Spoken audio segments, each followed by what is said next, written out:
1/2 kilo ശർക്കരയിലേക്ക് 1 cup വെള്ളം ഒഴിച്ച് നമുക്ക് ഉരുക്കിയെടുക്കാം. മിക്സിയുടെ ജാറിലേക്ക് ഇന്നലെ കുതിർത്ത് വെച്ച പച്ചരി ഇടാം. 2 കപ്പ് പച്ചരി. അതിലേക്ക് 1/4 കപ്പ് ചോറ്,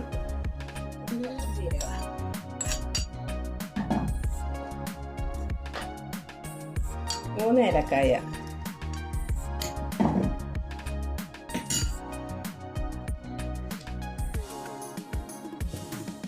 ഒരു നുള്ള് ഉപ്പ്, മധുരം ബാലൻസ് ചെയ്യാൻ വേണ്ടിയിട്ട്. 2 കപ്പ് വെള്ളം ഒഴിക്കുക.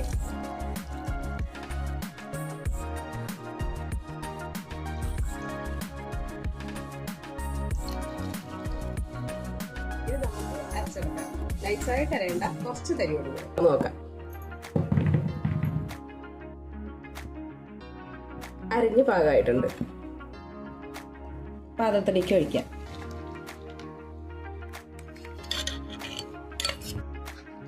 ശർക്കര ചൂടോടുകൂടെ ഈ മാവിലേക്ക് ഒഴിക്കുക.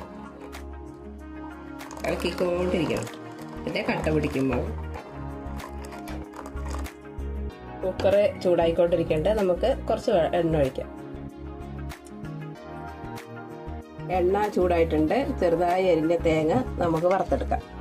അതിൻ്റെ കൂടെ ചെറിയുള്ളി, കുറച്ചൊരു 6 ചെറിയുള്ളി ചെറുതായി അരിഞ്ഞത്, അതും വറുത്തെടുക്കാം. തേങ്ങ വറുത്ത് ചുവപ്പ് കളറാകുമ്പോൾ നമുക്ക് ചെറിയുള്ളി വറുത്തെടുക്കാം. തേങ്ങ ചെറിയ ബ്രൗൺ നിറമാകുന്നുണ്ട്. നമുക്ക് അതിലേക്ക് ചെറിയുള്ളി ഇടാം. അത് വറുത്തെടുക്കാം. തേങ്ങയും ചെറിയുള്ളി ബ്രൗൺ നിറമായിട്ടുണ്ട്. ഇനി നമുക്കൊരു പാത്രത്തേക്ക് കോരി വയ്ക്കാം. മുഴുവൻ കോരണ്ട, കുറച്ച് കോരി മാറ്റി വയ്ക്കാം. കുക്കറിലേക്ക് നമുക്ക് മാവ് ഒഴിക്കാം.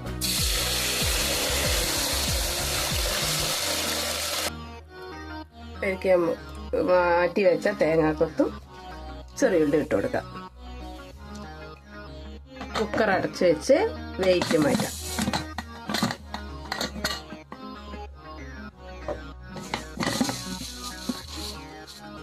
40 സെക്കൻഡ് ഹൈ ഫ്ലെയിമിലും 30 സെക്കൻഡ് ലോ ഫ്ലെയിമിലും ഇട്ട് വേവിച്ചു. ഇനി നമുക്ക് കുക്കർ ഓഫാക്കാം.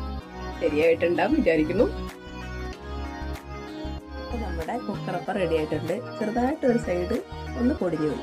വെന്തിട്ടൊക്കെ ഇട്ട് പാകത്തിന്. കമന്റ് ഇടുക. അടുത്ത റെസിപ്പിയുമായി പുതിയ വീഡിയോ വരും.